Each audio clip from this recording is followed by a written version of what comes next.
నెహెమ్యా అద్భుతమైన వ్యక్తి. ఏం చేస్తున్నాడు? రండే మనము మన ప్రాకారము తిరిగి కట్టుకుందాం, రండే. వారు కలిగి ఉన్న నిందలో, వారు కలిగి ఉన్న శ్రమలో, వారు కలిగి ఉన్న అవమానంలో తను కూడా ఒకడయ్యాడు. ఓ ప్రాంతంలో ఒక సేవకుడు, ఆ సేవకుడు పేరు నేను మర్చిపోయాను. ఆ సేవకుని యొక్క జీవితంలో చోటు చేసుకున్న నిజమైన సంఘటన, మిషనరీగా వెళ్ళాడు. కుష్ఠరోగుల మధ్య సేవ చేయాలని చెప్పి వెళ్ళాడు. కుష్ఠరోగుల మధ్య సేవ చేయాలని చెప్పి వెళ్ళినప్పుడు ఆ రోజుల్లో కుష్ఠరోగులను బహుగా వెలివేసేవాళ్ళు, అంటరాని వారిగా చూసేవారు, అంటరాని వారిగా వారిని వెలివేసినట్టుగా దూరంగా ఉంచేసేవాళ్ళు. వారితో ఎవరు మాట్లాడేవాళ్ళు కాదు, ఆప్యాయంగా పలకరించేవాళ్ళు కాదు, దగ్గరికి వెళ్ళి పక్కన కూర్చునేవాళ్ళు కాదు, భుజం మీద చేయేసేవాళ్ళు కాదు, కనీసం షేక్ హ్యాండ్ అన్నా ఇచ్చేవాళ్ళు కాదు. బహు తిరస్కారానికి వెలివేతకు గురైనటువంటి ఆ కుష్ఠరోగుల మధ్యకు ఈ సేవకుడు వెళ్ళాడు. కానీ ఆ రోజుల్లో కుష్ఠరోగాన్ని అంటువ్యాధిగా భావించేవారు. అయినప్పటికీ వారి మధ్యకు వెళ్ళి వారికి క్రీస్తు ప్రేమను చూపిస్తూ, క్రీస్తు ప్రేమను ప్రకటిస్తూ ఉన్నప్పటికీ కూడా ఎవరూ కూడా తను చెప్పినటువంటి సందేశాన్ని అంగీకరించలేకపోయారు.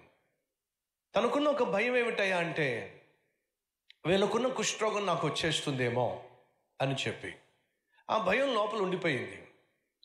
ఫలితంగా ఎంతో కొంత తను క్రీస్తు ప్రేమను చూపిస్తున్నప్పటికీ కూడా తనలో ఉన్నటువంటి ఆ భయం తనకు తెలియకుండానే వాళ్ళతో పాటు కలిసి ఉన్నప్పటికీ కూడా ఎంతో కొంత డిస్టెన్స్ అయితే లోపల మెయింటైన్ చేసేవాడు. భయం, కుష్ఠరోగం వచ్చేస్తుందేమో అని చెప్పి.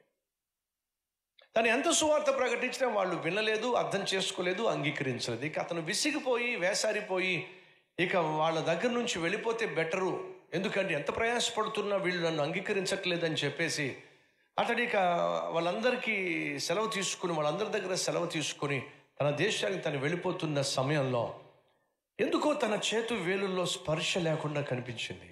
స్పర్శ కనిపించలా. ఇదేమిటి, నా వేళల్లో స్పర్శ తగ్గింది ఏమిటి అని చెప్పి పరిశీలనగా తన శరీరాన్ని చూసుకుంటే అర్థమైంది ఏమిటంటే తనకు కూడా కుష్ఠరోగం వచ్చేసింది.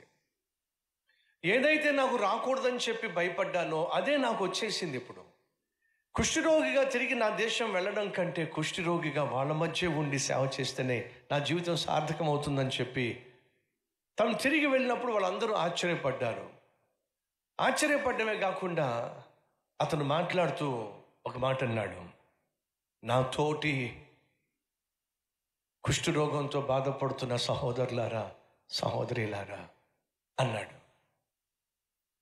పెద్దగా ఎప్పుడూ అతను మాట్లాడే మాటలు విననటువంటి వాళ్ళు ఒక్కసారిగా షాక్ అయ్యి, ఏమిటి మళ్ళీ చెప్పు, నా తోటి కుష్ఠరోగంతో పాటు బాధపడుతున్న ప్రియ సహోదరి, సహోదరులారా,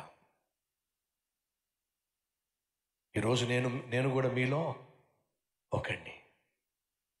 ఈరోజు నేను కూడా మీతో కలిసే ఉండబోతున్నాను, కలిసే తినబోతున్నాను అని చెప్పొచ్చి గట్టిగా హత్తుకున్నాడు.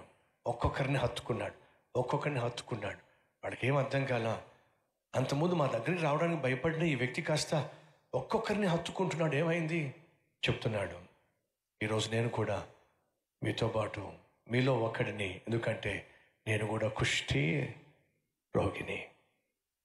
ఎప్పుడైతే నేను కూడా కుష్ఠ రోగినే, నేను కూడా మీలో ఒక్కడినే అని చెప్పి అన్నాడో ఆ రోజు నుంచి తాను ప్రకటిస్తున్నటువంటి క్రీస్తు ప్రేమ ప్రతి ఒక్కరిలో వెత్తబడ్డం మొదలయ్యింది, ఫలించటం మొదలైంది.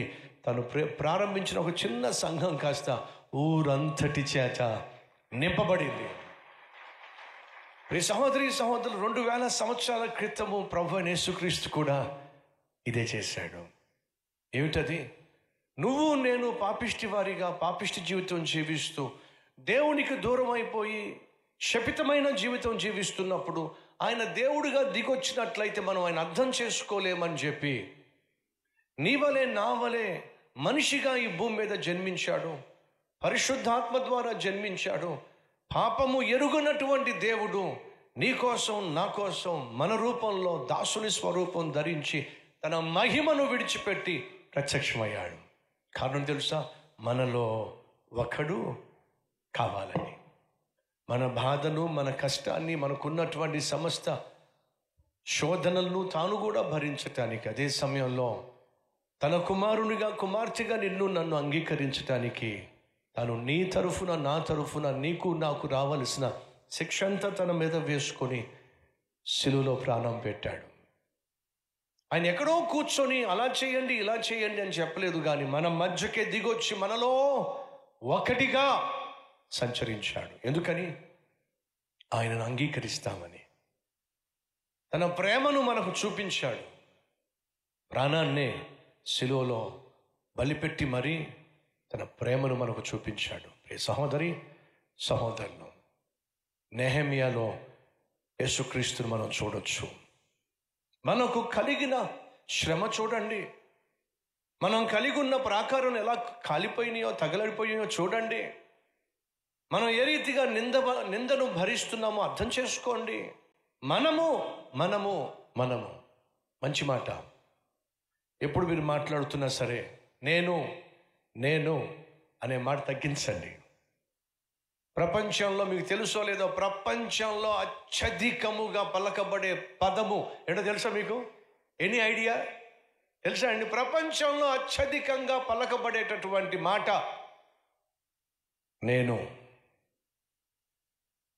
నేను అనే గర్వం సిలువ వేయబడితేనే మనం ప్రభు బిడ్డలుగా భూమి మీద జీవించగలుగుతాం.